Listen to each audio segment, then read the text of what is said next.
دجال آئے گا قیامت کے قریب اور بڑے لوگوں کو گمراہ کرے گا. تو حضور نے فرمایا جو سورہ کہف کی 10 آیات زبانی یاد کر لے نا وہ دجال کے فتنے سے بچ جائے گا. اللہ توفیق عطا فرمائے.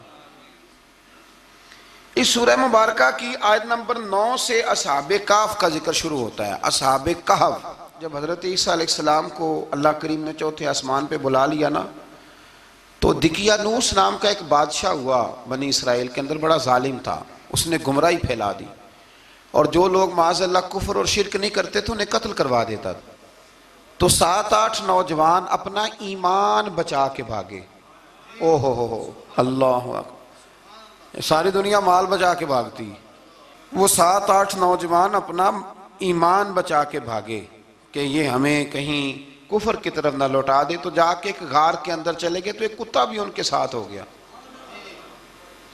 انہیں کتے کو بڑے روڑے مارے کہ یہ اگر بھونکے گا آواز نکالے گا تو ہم پکڑے جائیں گے, ہم نے تو چھپنا ہے. پر اس کو نہ ولیوں سے پیار ہو گیا تھا. اس نے کہا بھگاؤ جتنا مرضی مجھے, فطرت میری ہے کہ میں بھونکتا ہوں, پر جب اللہ کے ولی ہوں تو پھر میں ادب کرتا ہوں. یہ قرآنی واقعہ ہے. اچھا یہ عین وہ واقعہ ہے قرآن مجید کا کہ جو بہت ساری چیزوں پر ویسے ہی نص ہے اور بہت ساری زبانیں ویسے ہی گنگ ہو جاتی. تو وہ 6-7 لوگ تھے, وہ چلے گئے غار کے اندر, جا کے انہوں نے پناہ لے لی. بادشاہ کو پتہ چل گیا کہ غار کے اندر ہے. اچھا اللہ کی قدرت جیسے ہی داخل ہوئے انہیں نیند آ گئی, یہ سو گئے. اور قرآن مجید کہتا ہے, قرآن مجید کے یہ لفظ ہیں کہ کتا غار کے منہ پر بازو پھیلا کے بیٹھ گیا, گویا اپنے مالکوں کی خدمت کر رہا ہے. اب میاں صاحب کی ایک بات کر لیں درمیان میں. میاں صاحب فرماتے ہیں جنہ تناں وچ عشق نہ رچیا کتے ہونا تھی چنگے, اور چلو مالک دے کر راکھی کر دے صابر بھوکے ننگے. یہ دیکھو نا کہ اتنا تو ان کے اندر بھی کمال ہے. اپنے نا دونوں بازو پھیلا کے, کتا بھی غار پہ بیٹھ گیا, ان کو نیند آ گئی. بادشاہ نے پتہ کرایا کہاں بھاگ کے گئے, تو کہا وہ غار کے اندر ہیں. بادشاہ کہنے لگا کہ ان کی سزا یہ ہے کہ ایک دیوار چن دو غار کے منہ میں, غار کوئی بند کر دو. جس بندے کی ڈیوٹی لگائی نا غار چننے کی, بندہ بڑا نیک تھا, اس کو دیوار بنانے کا ذمہ دیا. اس نے نا دیوار بھی بنائی اور ایک تختی پہ نا سب کے نام لکھے, اور وہ تختی ایک صندوق میں رکھ کے وہاں بند کر دی. اور اسی طرح کی ایک تختی اس کے نیچے لکھا کہ ایک تختی ان کے ناموں کی نا میں مال خزانہ میں بھی بند کر رہا ہوں. اللہ تبارک و تعالیٰ کی قدرت کے بعد مفسرین نے لکھا ہے وہ 100 سال تک سوئے رہے, اور بعض نے لکھا ہے کہ 300 سال تک سوئے رہے. 300 سال کے بعد اس طرح ہوا کہ حکومتیں بدل گئیں. بیدروس نام کا ایک بادشاہ آ گیا, وہ بڑا نیک دل تھا. اس نے ہر طرف حضرت عیسیٰ علیہ السلام کی شریعت کا پھر سے نعرہ بلند کیا. اب نا کچھ لوگ ایسے تھے جو منکر ہو گئے تھے کہ مرنے کے بعد دوبارہ کیسے اٹھیں گے. بادشاہ ایک دن حجرے میں گیا, جا کے دعا مانگی, یا اللہ کوئی ایسی بات دکھا جس سے لوگوں کا ایمان پکا ہو جائے. اس طرح کے بھی بادشاہ ہوا کرتے تھے.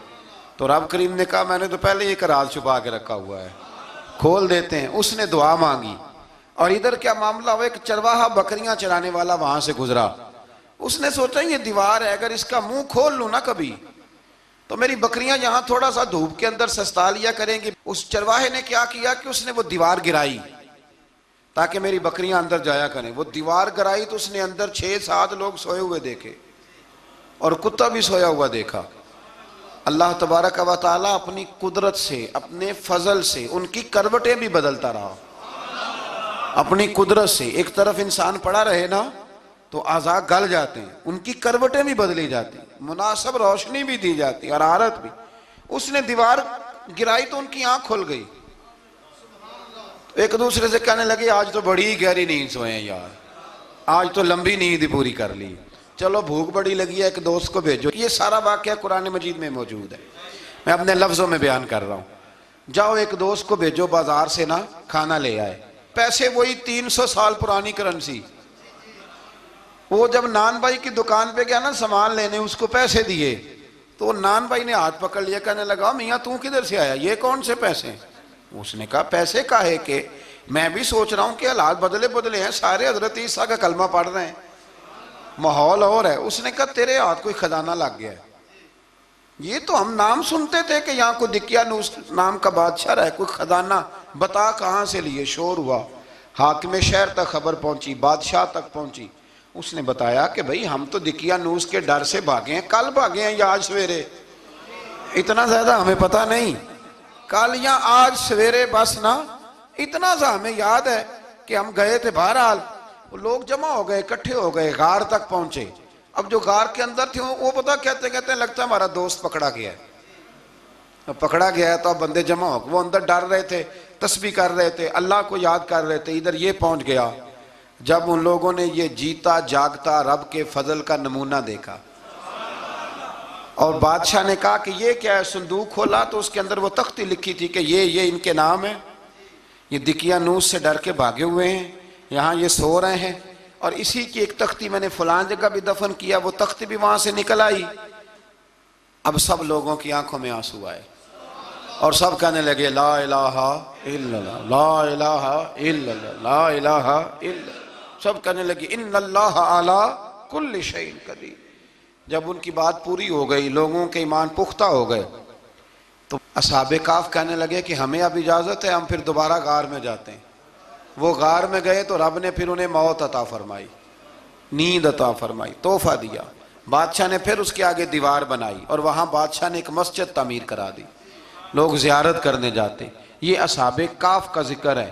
اب یہاں ہمارے مفسرین نے لکھا ہے کہ وہ جو کتا تھا نا، وہ بھی ساتھ ہی تھا۔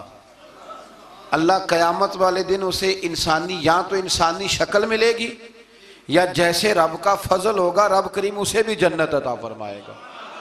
اس نے تبلیغ کی، دین کی، اس نے کیا کیا؟ تبلیغ کی، نمازیں پڑھی، روزے رکھے، حج کیا، 10 ہوتے صحیح اس کیتا کی۔ اسی آنکھیں نا خدا کے فضل سے ہم پر ہے سایہ غوث اعظم کا، ہمیں دونوں جہاں میں ہے سہارا غوث اعظم کا۔ لوگ پریشان ہو جاتے ہیں، کہتے ہیں کس طرح کی بات کرتے ہو؟ تو میں نے کہا اصل میں تیرا عقیدہ کچا ہے، وہاں تو کتا چلا جائے ولی کے پاس تو رب اسے جنت دے دیتا ہے، تو جیگتا جاتا مومن جائے تو اللہ کیوں فضل نہیں فرماتا؟